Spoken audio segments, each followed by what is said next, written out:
Welcome back to my channel, Ragamuffins. My name is Raggy Rog, and today I want to talk to you about Klawf. Klawf from Pokémon Scarlet and Violet, the new guy, the big crab Pokémon, that awesome Pokémon that we all love, and he was in all the memes and is in new memes every day.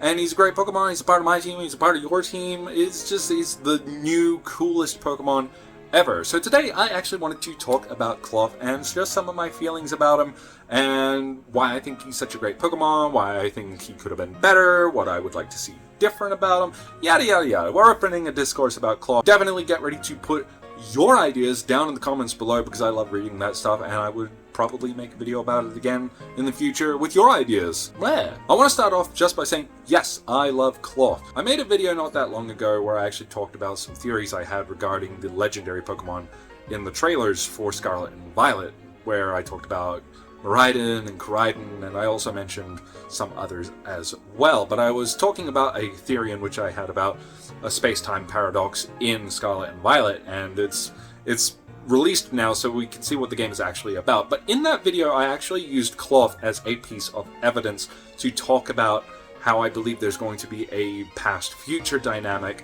and I used Klawf as an example of this because we could see that Klawf is a giant crab. The rationale was that ocean life and other creatures in prehistoric times were considerably larger than the species that we have in the modern era.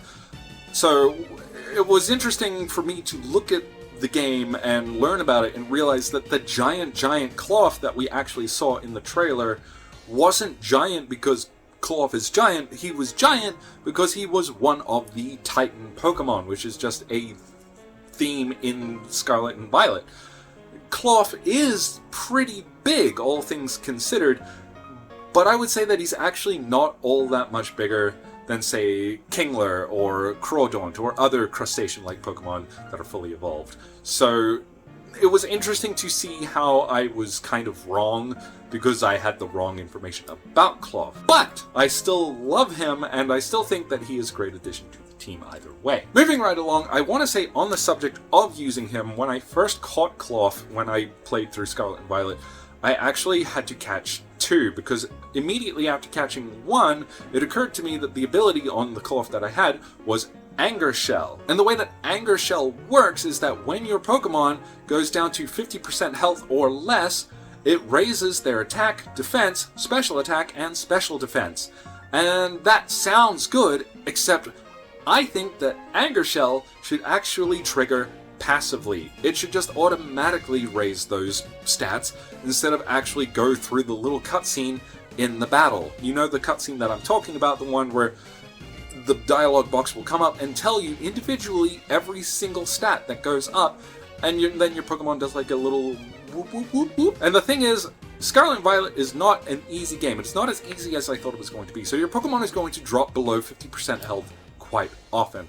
So sometimes that's going to happen every battle, and sometimes you're just trying to get through the area as quickly as you can. And if you have to stop and wait every time, every battle, for 4 different stats to go up individually in every single battle, I think it is a great ability. In fact, it might be my ability of choice on Klawf. But I actually had to go and catch a different one that came with Shell Armor. Shell Armor is one of 3 abilities that Klawf can have, and Shell Armor just makes it so that critical hits do not affect Klawf. So that's what he gets in my playthrough. And it's a shame because I think that Anger Shell is actually a better ability, but it just takes so much time.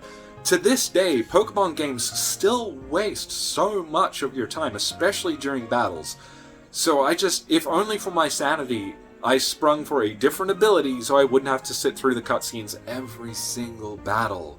Honestly, in Gen 9, there is no reason for Bullet Seed to take as long as it does. They could actually rack up all of that damage very quickly, but they choose not to, because how dare we consider changing the format that has been established since 1995, or however old this series is. My goodness. Game Freak, grow up. While we're still on the subject of Klawf's abilities, I just want to say that if you can get it, The option that you actually want to spring for is probably Regenerator. That is his hidden ability, and the way that works is it just makes it so that he heals a bit of health every time he gets switched out, which in Scarlet and Violet is a very viable build for your team. Moving right along, I want to draw your attention now to Klawf's shiny form. Now, this is really interesting to me because Klawf's shiny form, not only is it a cool sky blue color, which looks really cool, I realize on seeing this why it is sky blue. The thing is that Klawf is kind of painted as an ambush Pokemon, and when you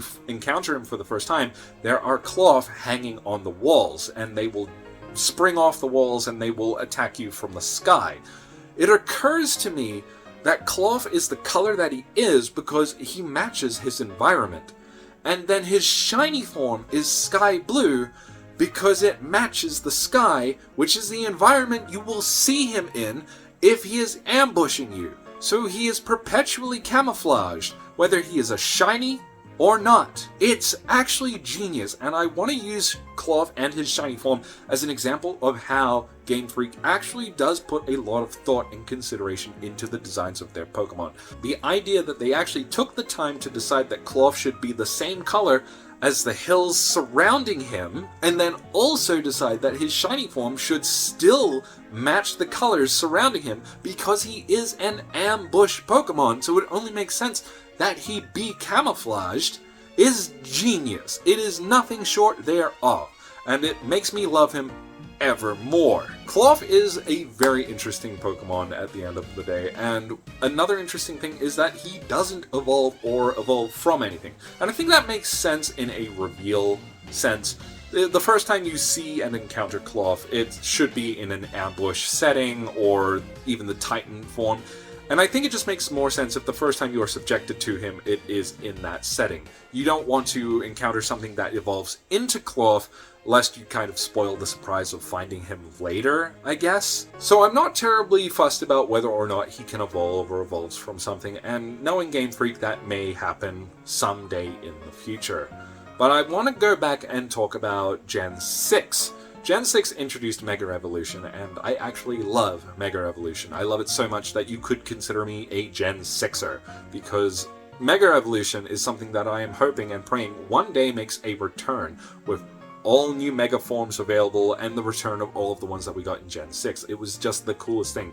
What if, just hypothetically, just hear me out here, what if we got a gen that reintroduced Mega Evolution and we got Mega Klawf? I have no idea what that would look like, but I think it would be the coolest idea. Certainly, I feel like Klawf, although new, deserves a little more than he has already. He doesn't evolve, he does get 3 different abilities, he's got a really cool shiny form. I'm starting to eat my words a little bit here because it occurs to me that he actually has quite a lot to love him for and with already. But maybe a little more?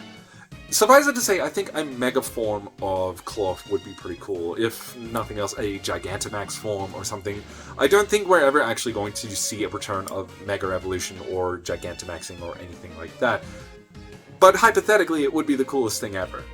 Alternatively, I had a different idea, and I'm just going to use Klawf as the example here, but imagine we get a Gen 2 remake, so similar to how Let's Go Pikachu and Eevee was a remake of Gen 1, I don't care what you say, that's what the game was.